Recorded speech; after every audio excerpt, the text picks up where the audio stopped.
दिल्ली में 27 साल बाद भाजपा की वापसी हो रही है। चुनाव आयोग के मुताबिक भाजपा 4 सीट जीती, 44 सीटों पर उसे बढ़त मिली है, यानी कुल 48 सीटें। आम आदमी पार्टी भी 3 सीट जीती है, 19 सीटों से आगे चल रही है, यानी कुल 22 सीटें। कांग्रेस को अभी एक भी सीट नहीं मिली है। इस बदलाव में आम आदमी पार्टी के अरविंद केजरीवाल नई दिल्ली और सिसोदिया जंगपुरा सीट से चुनाव हार गए हैं। मुख्यमंत्री अतिशी कालाकाजी सीट पर चुनाव जीत गई हैं।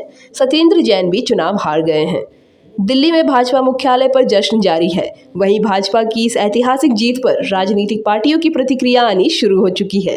और सबसे झूठे लोगों को भ्रमित करके सत्ता काबिज करने वाले आज अरविंद केजरीवाल तो चुनाव हारे ही और साथ साथ पूरे पार्टी का नैया को डुबाने का काम। और आज लोकतंत्र की जीत, विकास की जीत हुई है और डबल इंजन की जीत हुई है और मोदी जी के काम की गारंटी की। केजरीवाल आज हारे नहीं है, जनता उनको मन से चित से हमेशा के लिए उतारने का काम। कांग्रेस 0 पे आउट हो गई। कांग्रेस नाम का कोई संगठन नहीं है अब भारत में। अब बैसाखी पर चलने वाला राजनीतिक दल का नाम कांग्रेस है।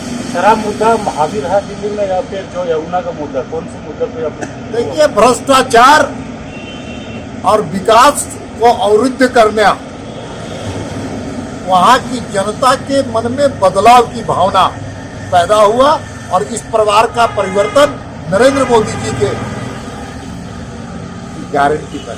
पूर्वांचल सीटों पे, पूर्वांचल जो वोट रहते हैं वहाँ पे काफी खासा हम माना है, वहाँ पे बीजेपी की तरफ एक अच्छा वोट डाला। निश्चित तौर पे हमको भी दिल्ली विधानसभा के चुनाव में काम करने का अवसर मिला और वहां पर पूर्वांचल के लोग 100% इस बार मोदी जी के साथ, कमल फूल के साथ थे और उसका परिणाम आज सब देश और दुनिया देख रही है। क्या इसका प्रभाव झारखंड में भी पड़ेगा कुछ? क्या देखते जाइए, झारखंड की राजनीतिक परिस्थितियां अलग है, दिल्ली की राजनीति। बिहार चुनाव भी है इसी साल। अरे बिहार में तो सीधा और सीधा एनडीए गठबंधन की बहुमत की सरकार बनेगी। वहाँ के मतदाता को बहुत बहुत बधाई और साथ ही भारतीय जनता पार्टी के दिल्ली प्रदेश के और केंद्र के नेता आदरणीय नरेंद्र मोदी जी के नेतृत्व में इस प्रकार के दिल्ली चुनाव में विजय प्राप्त हुआ तो मैं कह सकता हूं कि लंबी समय तक दिल्ली की जनता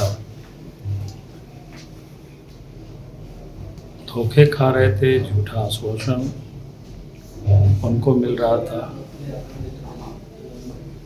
और दिल्ली बिल्कुल विकास के मामले में जो लोग भी दिल्ली में जो लोग घूमते थे, दिल्ली के जो बस्ती के इलाके में अंदर के लोग घूमते थे, तो सड़कों की हालत बिल्कुल बद से बदतर।